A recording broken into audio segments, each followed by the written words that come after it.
যে স্টেজের পেছন থেকে অনেকের অনেক কথা, তা আমরা কি এখানে আসছি এই প্রতিষ্ঠানের কথা শুনতে না, নাকি স্টেজের পেছন থেকে কথা শুনতে? বলেন কি হলো?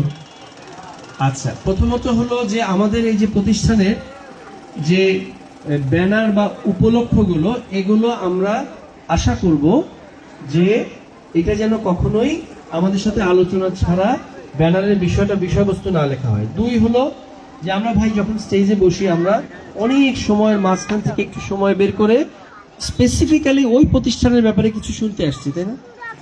ওই অবস্থায় আমরা যদি অন্যদিকে ব্যস্ত হই বা অন্যদিকে, তাহলে তারও ভালো লাগবে না, আমারও এটা শোনা হলো না, এখানে আসার পিছনে কোনো লাভ হলো না, কিন্তু শুধু দেখা সাক্ষাৎ খাওয়া দাওয়া এই পর্যন্তই হলো, তাই না? কিভাবে কাজ হবে? এই জন্য আমি পরবর্তীতে আবার কিন্তু জেনারেশন জি যারা আজকে এই দেশকে সংসদ টেলিভিশনের মধ্যে ইনভলভ করে ফেলছে, আপনি চিন্তা করতে পারেন একসময় মানুষ নাটক সিনেমায় সোশ্যাল মিডিয়ায় এসে টিকটক থেকে শুরু করে অন্যান্য যেগুলো গঠনমূলক, আবার দেখা গেছে অনেক সময় অসার কিছু জিনিসপত্র, সেগুলোর মধ্যে বেশি ব্যস্ত। এখন এমন একটা অবস্থা, আপনি জানেন কিনা, একটা সময় সংসদ বাংলাদেশ নামে যে টেলিভিশনটা ছিল, ওই টেলিভিশনটা যদি 64টা চ্যানেল থাকে, আপনার চ্যানেল চেঞ্জ করে না।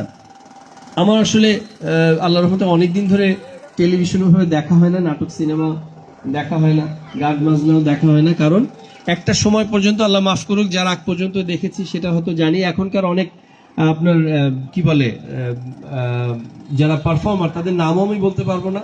একটা রাস্তা দিয়ে যেতে গেলে একটা সুর বা কোনো কিছু কানে আসলে বলতে পারবো না এটা কোন গানের বা কি, হয়তো বা আলহামদুলিল্লাহ। তো আমি বলছি, যখন আমরা টেলিভিশন চ্যানেল চেঞ্জ করতাম, তখনও সংসদ বাংলাদেশ টেলিভিশনটা যদি কখনো সামনে আসতো, আমরা সবার আগে ওটা চেঞ্জ করতাম নাকি? কারণ কি, এখানে কি শুনবো, এখানে শোনার কি আছে? এখানে তো এক তো হলো নির্বাচিত না, তার মধ্যে এরা কি কথা বলে ওগুলো বুঝিও না, আরেকটা বিষয় হলো এটাতে আমরা ইন্টারেস্টেডও না, আবার কথা হলো তারা আসলে গঠনমূলক কিছু বলে না, গতানুগতিক কিছু বলে চলে যায়, এগুলো আসলে জীবনে হবেও না, এরকম ভাবতাম, তাই না? দ্বিতীয়ত হলো ওখানে কিছু আবহ সঙ্গীত, কোনো একটা ধরেন দেশাত্মবোধক, ও আমার বাংলাদেশের মাটি, বা যে কোনো একটা দেশাত্মবোধক গানের হয়তো আবহ সঙ্গীতটা বাজছে, আর একটা স্টিল পিকচার সংসদ ভবনে দেয়া আছে যে একটু পরে অধিবেশন শুরু হবে। তো এই অবস্থায় আমরা সাথে সাথে কিন্তু চ্যানেল চেঞ্জ করে ফেলি, তাই না?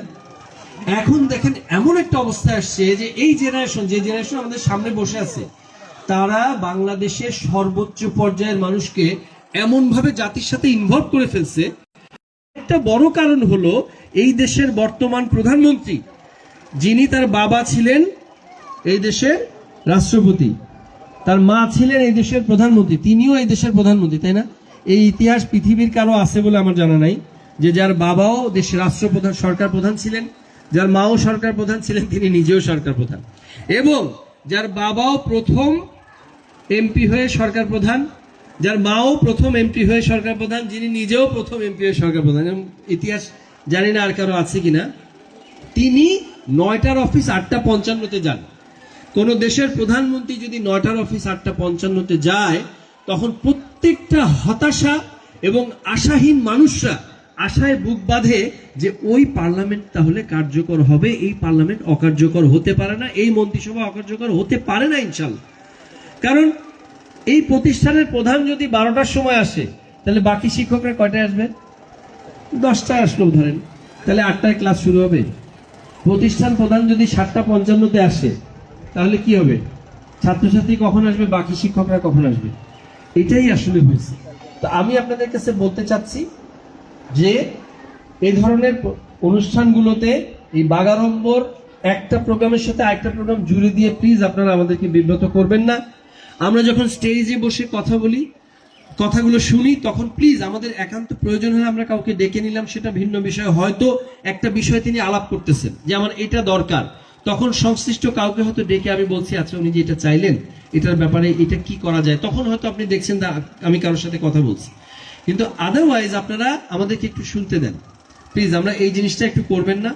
আরেকটা বিষয় হলো ভাই, আমি অনুরোধ করে বলছি, বারবার বলছি, আমাদের এখানে ফুল দিতে আসবেন না। এই টাকাটা আপনি কোন একটা প্রতিষ্ঠানে দেন, আপনার নিজের প্রতিষ্ঠানে দেন, প্রয়োজনে একটা প্রতিষ্ঠানে দিয়ে ওইটার একটা রিসিপ্ট পাবেন না, ওই রিসিপ্টটা নিয়ে এসে ছবি তোলেন। আপনার তো আমার সাথে একটা ছবি দরকার, তাই না?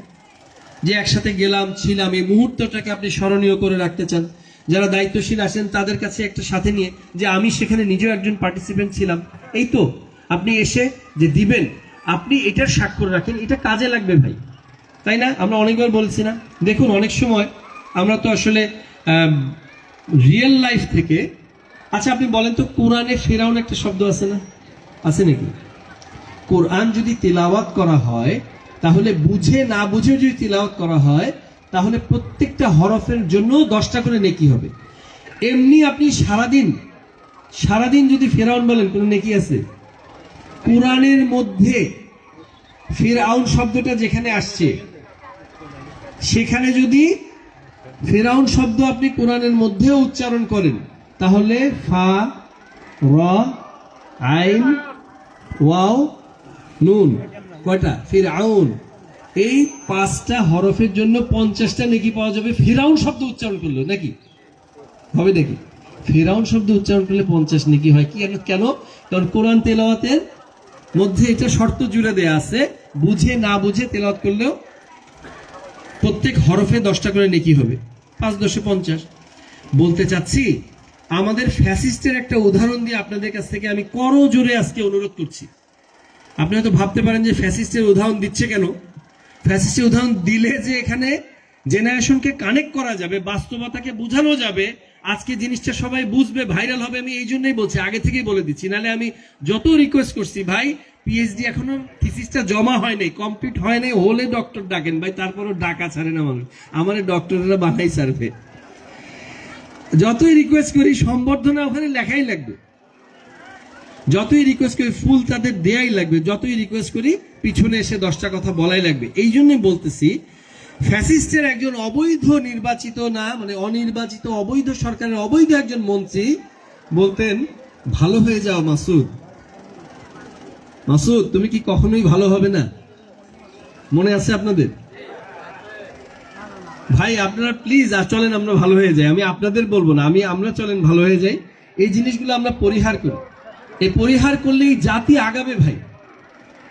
এগুলো আমরা একটু পরিহার। মাসউদ কিন্তু খুব ভালো একটা নাম, খুব সুন্দর নাম। আমি বলছি যে ওই লোকের নামটা আমি মুখে আনতে চাচ্ছি না, সে তার এই কথাটা অনেক ট্রল হয়েছিল। তো আমি কেন উদাহরণটা দিলাম, যে ক্ষেত্র বিশেষে হুকুম মেনে ফিরআউন শব্দ বললেও যে 50টা নেকি হয়, তো এই ক্ষেত্র বিশেষে ওই ফ্যাসিস্টের ওই লোকের ট্রল শব্দটা নিয়ে আমি বুঝাইতে চাচ্ছি, ভাই আপনারা একটু মনে রাখেন, চলেন আমরা একটু ভালো হয়ে যাই, ভালো হয়ে আমরা এই জিনিসগুলো একটু পরিহার করি। এই জন্য আপনাদের কাছে আমি উদাত্ত আহ্বান জানাই, চলুন আমরা এই রাষ্ট্রটাকে কার্যকর করি, এই গোবিন্দগঞ্জকে কার্যকর করি, তথা গাইবান্ধা, গোটা উত্তরবঙ্গ, গোটা বাংলাদেশকে আমরা সামনে এগিয়ে নিয়ে যাই। আমরা বাগাড়ম্বর, অসার, অহেতুক, অপ্রয়োজনীয় জিনিসগুলো আমরা পরিহার করি, তাহলে আমার মনে হয় জাতি আগাবে ইনশাল্লাহ। আর এই প্রতিষ্ঠানের ব্যাপারে যে কথা, যেহেতু আমি দাবি দাওয়াগুলো মাননীয় যিনি প্রধান প্রতিষ্ঠান আছেন তার কথাগুলো আমি কিছুই শুনি নাই, শুনলেও হয়তো বুঝতে পারতাম, এই জন্য পরবর্তীতে শিক্ষার্থীদের কাছ থেকে আমি শুনে নিয়েছি।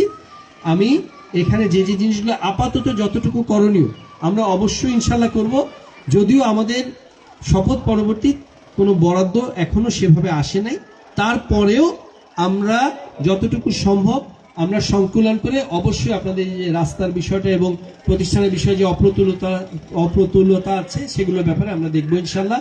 এখানে এই ভবনটা উদ্বোধন হয়েছে, এখানে যিনি এই ভবনের ব্যাপারে কমিটমেন্ট ছিলেন আশরাফ সাহেবের, তার নামে এখানে হয়েছে, তার পরিবার পরিজন তাদেরকে আমরা ধন্যবাদ জানাই, এবং ইনশাল্লাহ তারাও সেভাবেই, তার পরবর্তী জেনারেশনও সেভাবেই বড় হবে, তার বাবার মতো করে ইনশাল্লাহ তারা এগিয়ে যাবে, আমরা দোয়া করি, তারাও আমাদেরকে সহযোগিতা করবে।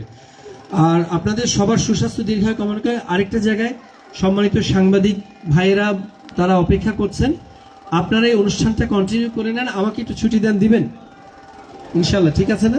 আজকে আবার ঢাকায় চলে যেতে হবে, কালকে থেকে আবার অধিবেশন। আমার জন্য একটু দোয়া করবেন, আল্লাহ সুবহানাহু ওয়া তাআলা যেন বরকত দান করেন, আপনাদের পক্ষ থেকে, এই গোবিন্দগঞ্জের পক্ষ থেকে যেন সঠিক কথা বলতে পারি, সুনির্দিষ্ট কথা বলতে পারি, কার্যকরী কথা বলতে পারি, এবং একটু আল্লাহ যেন হেফাজত করেন, কোনো ভুল অতিরিক্ত কথা যেন আমাদের মুখ থেকে বের না হয়। এই গোবিন্দগঞ্জকে আল্লাহ সমৃদ্ধশালী করুন। সবার সুস্বাস্থ্য দীর্ঘায়ু কামনা করে বিদায় নিচ্ছি। আল্লাহ হাফিজ। বাংলাদেশ জিন্দাবাদ, বাংলাদেশ জাতীয়তাবাদী দল জিন্দাবাদ, শহীদ রাষ্ট্রপতি জিয়াউর রহমান অমর হোক। আপসহীন প্রয়াত দেশনেত্রী বেগম খালেদা জিয়া অমর হোক আমাদের প্রিয় নেতা, বাংলাদেশ জাতীয়তাবাদী দল বিএনপির সম্মানিত চেয়ারম্যান, বাংলাদেশের অবিসংবাদিত প্রধানমন্ত্রী গণপ্রজাতন্ত্রী বাংলাদেশ সরকারের জনাব তারেক রহমান জিন্দাবাদ, আমাদের এই গোলাপবাগ মহিলা দাখিল মাদ্রাসার সবাইকে ধন্যবাদ, বিশেষ করে শিক্ষার্থী এবং দায়িত্বশীল যারা শিক্ষক কর্মকর্তা কর্মচারী আছেন সবাইকে ধন্যবাদ। আসসালামু আলাইকুম ওয়া রাহমাতুল্লাহি ওয়া বারাকাতুহু।